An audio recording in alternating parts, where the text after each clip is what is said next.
2 Raja-Raja 15. Azaria Raja Yehuda.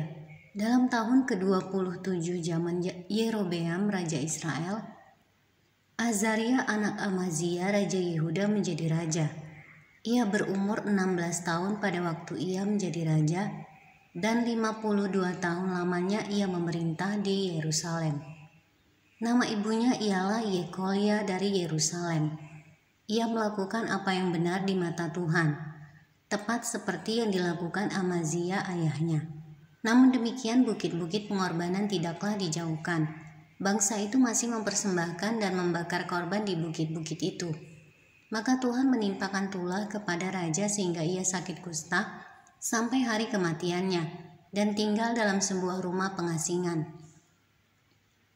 Dan Yotam anak raja mengepalai istana dan menjalankan pemerintahan atas rakyat negeri itu.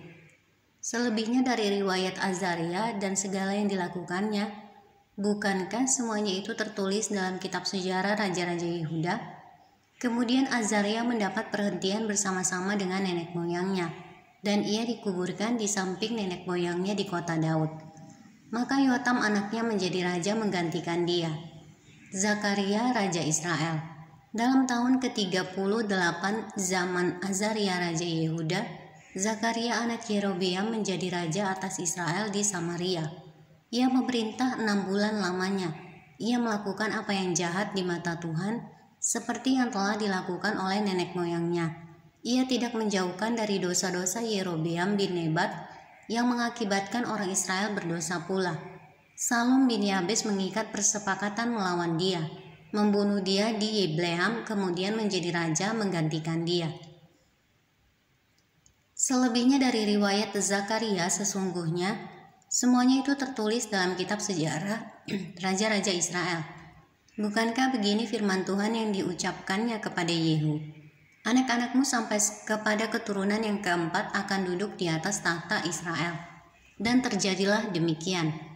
Salum Raja Israel. Salum bin Yabes menjadi raja dalam tahun yang ke-39 zaman Uzia Raja Yehuda. Ia memerintah sebulan lamanya di Samaria. Sesudah itu majulah Menahem bin Gadi dari Tirza, lalu sampai ke Samaria. Ia membunuh Salum bin Yabes di Samaria, kemudian menjadi raja menggantikan dia. Selebihnya dari riwayat Salum dan persepakatan yang diadakannya, sesungguhnya semuanya itu tertulis dalam kitab sejarah Raja-Raja Israel.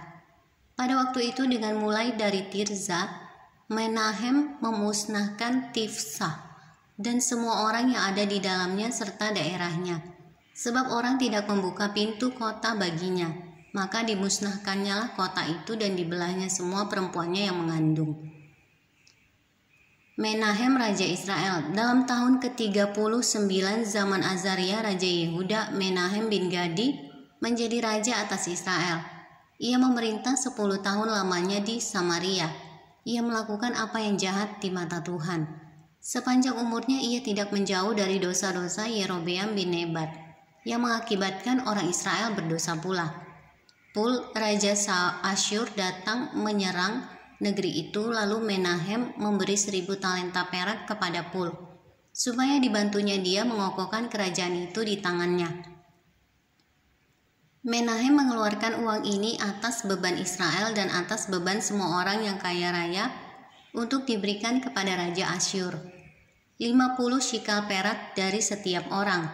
Lalu pulanglah Raja Asyur dan ia tidak tinggal di sana di negeri itu.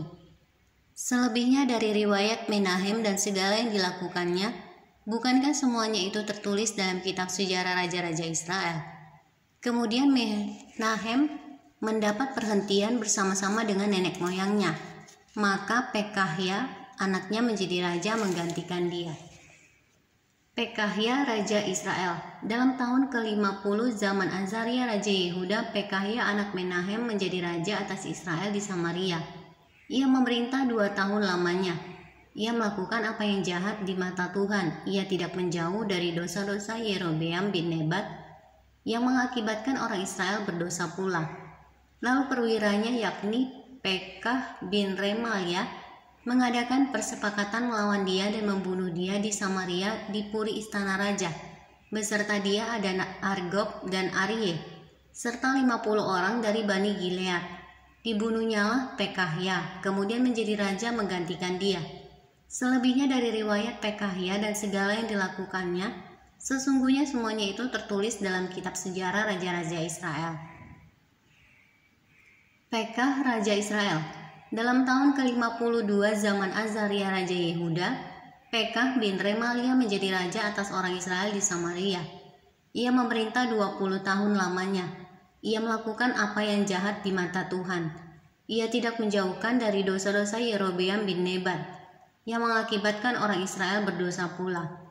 Dalam zaman Pekah Raja Israel datanglah Tiglat-Pileser Raja Asyur. Direbutnyalah Iyon, Abel Bet Maaka, Yanoah, Kedes, dan Hazor, Gilead dan Galilea, seluruh tanah Naftali, lalu diangkutnyalah penduduknya ke Asyur ke dalam pembuangan. Hosea bin Ela mengadakan persepakatan melawan Pekah bin Remalia. Dibunuhnyalah dia, kemudian dia menjadi raja menggantikannya dalam tahun ke-20 zaman Yotam bin Uzia. Selebihnya dari riwayat Pekah dan segala yang dilakukannya, sesungguhnya semuanya itu tertulis dalam kitab sejarah raja-raja Israel. Yotam Raja Yehuda. Dalam tahun kedua zaman Pekah bin Remalia Raja Israel, Yotam anak Uzia Raja Yehuda menjadi raja. Ia berumur 25 tahun pada waktu ia menjadi raja dan 16 tahun lamanya ia memerintah di Yerusalem. Nama ibunya ialah Yerusa anak Zadok. Ia melakukan apa yang benar di mata Tuhan, tepat seperti yang dilakukan Uzia ayahnya. Namun demikian bukit-bukit pengorbanan tidaklah dijauhkan. Bangsa itu masih mempersembahkan dan membakar korban di bukit-bukit itu. Ia mendirikan pintu gerbang tinggi di rumah Tuhan.